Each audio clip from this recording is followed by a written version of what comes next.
So I've talked a lot about Jim Ryan leaving PlayStation and his successes, but I also wanted to take a look at this Bloomberg article that points out a lot of the less than stellar things that he put in place while at PlayStation and some of the results that we're actually seeing as quickly as today. Let's dive into it right now.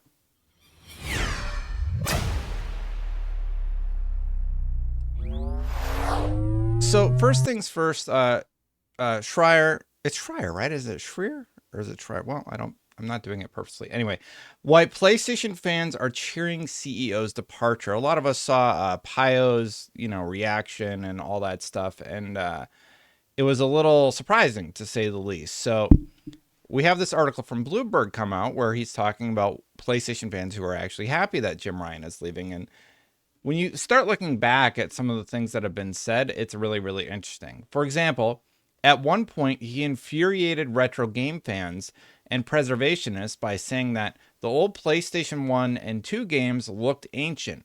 Like, why would anybody play this?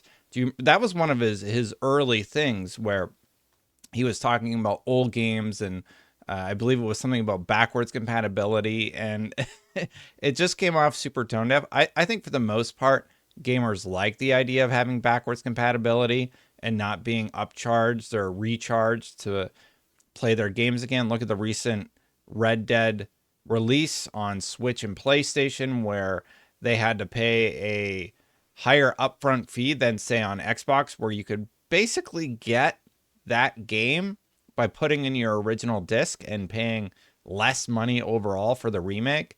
So, yeah, I mean, not a great first look. What else does Schreier talk about? Another time, while touting the company's accomplishments in Europe and Asia, Ryan claimed that people had never played games before PlayStation in the Middle East. What? What? Rami Ismail said the following to that post way back then. Middle East people had never played games for PlayStation in the Middle East. Mate, we had net cafes and arcades and NES ROM hacks the same time as the West did. We just bought crack games and poly stations because you wouldn't sell to us. One of the things I am proud, and here's the full quote from GameIndustry.biz. One of the things that I am proud about there is that we kind of pushed the envelope. We opened up markets that never had any gaming culture ever. Oh my God. This one's bad. Wow. Anyway, Middle East, people had never played games before PlayStation. I'm not, it's super tone deaf and very rude, to put it mildly. I just can't believe it's a real quote from Jim Ryan. Anyway, Russia had a tiny gaming industry before PlayStation. Spain had a very small gaming industry before PlayStation. What? So we really pushed the envelope. Wow. Okay. Like, I gave Jim Ryan props, but that one's pretty shockingly bad. That is definitely a bad one. One of the things that I remember just off the top of my head was, do you remember when the Horizon sequel was supposed to be $70, but they had promised it would be $60? So they had to like go back to the drawing board and basically come out with a program where if you bought it here, you got it there for a cheaper amount. It was something about pre-ordering. Anyway, that's just off the top of my head. There was the whole court case where documents were leaked where they were somehow charging like a fee so that people could have crossplay. But I don't know if that was under Jim Ryan. He was there 30 years, so I imagine it was. Yeah, they were like a big barrier for allowing crossplay on games. The indie dev support got so bad that it took the Kotaku article just blasting PlayStation. I made videos about that one. I made videos about the tax, basically, I call it, for allowing your games to be multi-platform, or not multi-platform, but cross-play with other platforms. And those are just three off the top of my heads. And then Schreier has another one here. Perhaps his biggest flub came in 2022, just after the Supreme Court overturned Roe versus Wade. Rather than take a stance on abortion rights, as some staff had hoped, Ryan wrote that we owe it to each other and to PlayStation's millions of users to respect differences of opinion among everyone in our internal and external communities. Very businessman answer. And that's not so much what he was faulted for. People were like, all right, he's playing the businessman part. He's got to remain neutral or whatever. So he's doing that. But then he followed it up with talking about his cats and dogs.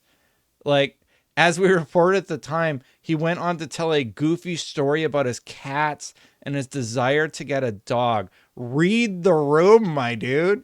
That was like just a devastating moment for a lot of people. People were really upset about that. So much so that Insomniac, actually, the PlayStation-owned studio behind Spider-Man, went on to make a $50,000 donation to a women's rights organization, but was forbidden from speaking publicly about it. And it's just like, wow. That I remember that one. I'm just like, what are you doing? So like, yes, in terms of business strategy, he has had many, many successes. But this article goes on a little bit further to take a look at those and look at what the future holds now that he's going to be out and some of the stuff that he's implemented, like the live service games. And today, we're finding out that Naughty Dog is reporting layoffs at their company, potentially because of things that are changing after Ryan's departure. I'll get into that in 1 second. While I have you, though, if you like my videos, hit that subscribe button, hit that bell. If you're already subscribed, hit that like button because it helps with the algorithm. So the article continues on. Ryan's 4-year tenure as boss of PlayStation had mixed results. The PlayStation 5, see if I go one more, it's a little, that would have been better for the video. Sorry, everybody. Ryan's 4-year tenure as boss of PlayStation had mixed results. The PlayStation 5 had sold more than 40 million units, more than double the rival Xbox, if not at quite as rapid a clip as previous PlayStation 4, mostly due to COVID.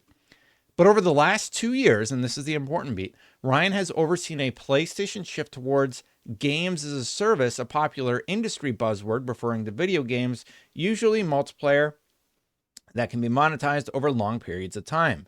It's been an uncomfortable pivot for some of Sony's studios, which has spent the last decade building out teams of experienced developers to make big cinematic adventure games that are played solo. Most have not been revealed yet. Some have been canceled or overhauled, such as the online game based on The Last of Us. And today, Naughty Dog is reportedly laying off dozens of contractors without severance. So the reality, and this was after internal review by Bungie, where Bungie said the way you have Last of Us Faction structured, it's like not good. It's not going to work. So I believe the result is layoffs. And this article goes on to hypothesize, I'm on the games industry article, but I believe it was Kotaku who broke it. Yeah, Ethan Gatch has the report here.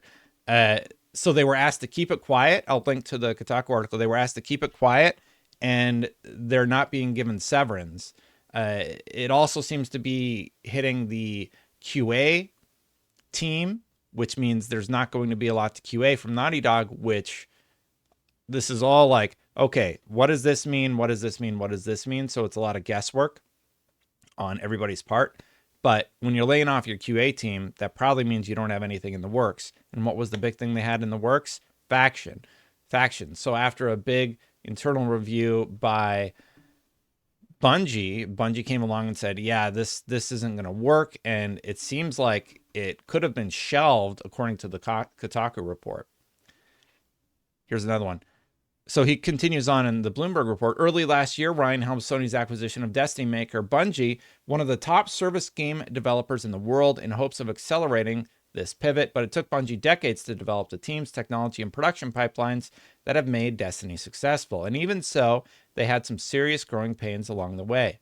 Even Bungie's expertise has not yet been able to turn PlayStation Studios into a service game factory. Fortnite isn't making as much money as it did. The bet on multiplayer games may not pay off the way Ryan and his team had once hoped. And if we go over to this report that he links to, Fortnite maker Epic Games is cutting around 16% of its staff. If you haven't been reading, there have been other stories about how Epic is moving to be a platform, and Yeah, it's a whole problem. There's this thing that I notice in the business world that happens. Basically, a term like NFTs or live service come along, and the people who like to make money see a money making opportunity. But what happens is by the time you get everything in place to start working towards those fads have often begun to fade away. The live service bubble seems like it's about to burst, and NFTs are gone. The value of NFTs is basically non-existent anymore, but they have to do that to get the people with money to invest in their project. So often I believe it's just a means to an end. And unfortunately, the result, as you've probably seen lately in the industry, like Sega just canceling Hyenas out of the blue, is what happens when you're betting on something maybe you don't fully believe in. You're just kind of making it because that's the thing you have to chase right now. Anyway, let's continue on and read the rest. Now, with Ryan on his way out, there are a lot of questions to ask about the strategic future of PlayStation. Some insiders are worried about the company's lack of coherent vision, with its seemingly misplaced bets on service games, niche VR headsets, and a baffling machine called the PlayStation Portal that allows people to play PS5 games on the go, but only by streaming them from your home PS5 via Wi-Fi. It's weird. It's not yet clear who will succeed Ryan, but whoever it is, they will have a tough task on their hands, and that's before trying to avoid the ire of video game fans. A pretty good wrap up of most of the things that Sony is looking at going ahead, and I thought I would just talk about it a little bit because there's all that. There's the history of what Sony has had to overcome the last few years, and for the most part, Ryan has managed to keep his foot out of his mouth for at least a while.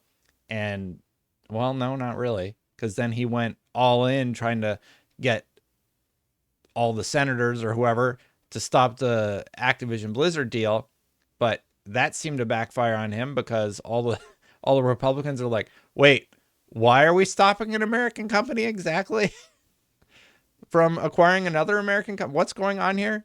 It was very confusing. So I guess that's his big thing that he's leaving behind. Anyway, that's the video. That's some of the stuff that I know off the top of my head. If I missed anything, any of his gaffes, as they're calling it, let me know in the comments below. Hit that subscribe button, hit that bell if you like my content. That is the video for today. Thank you so much. I hope you enjoyed the content over the weekend. I have a few reacts lined up. If there's anything you want me to react to, leave it in the comments also, or shoot me a DM. If you want to become a member and support the channel, you can click the join button. It's right down there. Thank you so much. I'm going to get out of here, but check out my other video where I originally talked about Jim Ryan's departure. It's a little bit more positive. This is more, okay, we've had a few days to sit with it. Here's this good article from Bloomberg. Go check out the full article. There's even more in there that you missed, more context. I'm going to get out of here. I'll see you for the next one. Bye for now, everybody.